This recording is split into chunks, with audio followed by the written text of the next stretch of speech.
Ang programang ito ay rated SPG. Striktong patnubay at gabay ng magulang ang kailangan. Maaaring may masiselang tema, lengguwahe, karahasan, sexual, horror o droga na hindi angkop. Magugulat ka na lang, inaaresto ka na. Pati yung kasama.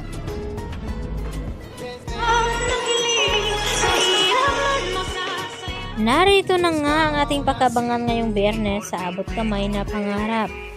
Nagkasagutan na naman muli itong si Moira at itong si Lynette. At dito nga na sinabi ni Lynette na hayaan na lang daw muna nila itong si Moira na mag-enjoy, na mag-ikot-ikot dito sa Apex.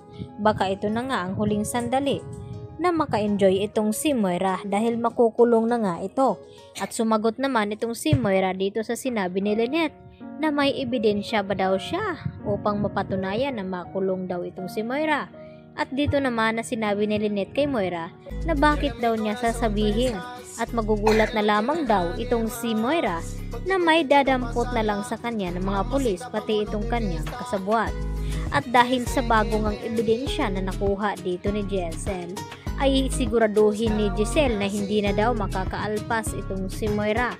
At dito nga nakumpirma ng mga pulis na ang may-ari ng sasakyan na kanilang nakita sa CCTV footage ay kay Nerissa pala. At dito nga na agad na pinuntahan nila itong si Nerissa at dadamputin. At dito rin na inalmahan ni Nerissa dahil bakit daw siya dadamputin na wala naman daw siyang krimen na ginawa. At dito naman na ipinaliwanag ni Giselle na itong kanyang sasakyan ang nakita dito sa hideout ni Balahadja na ginamit nila sa pagkidnap kay Don Pepe. At dito rin na mariin na sinasabi ni Nerissa na hindi daw siya ang nagmamaneho nito at gumamit dahil hiniram daw itong kanyang sasakyan nung ito'y kinidnap itong si Don Pepe. At hindi naman tinitigilan ni Giselle na tanungin itong si Nerissa kung sino itong sinasabi niya na nagmamaneho sa kanyang sasakyan.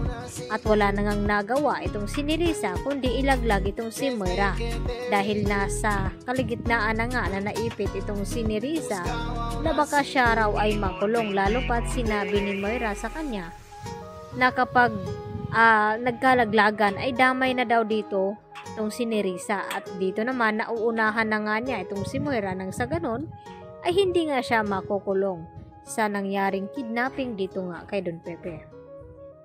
Lalo naman na pinapaigti ngayon ni RJ ang mga security guard dito sa kwarto ni Don Pepe.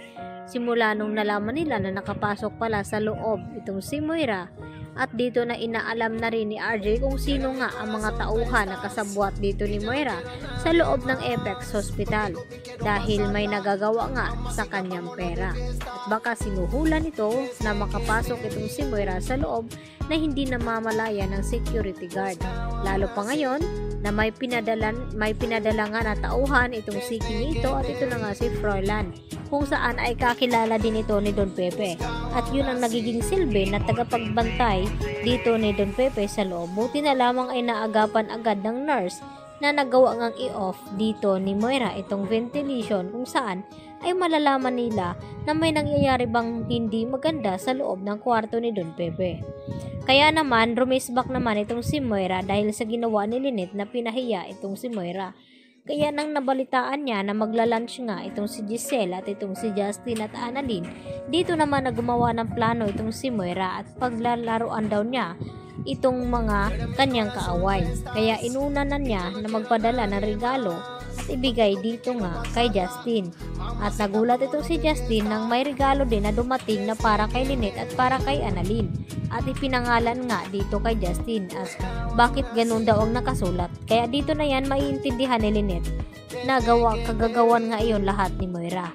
Yan ang ating pagkatutukan mamaya sa abot kamay na pangarap.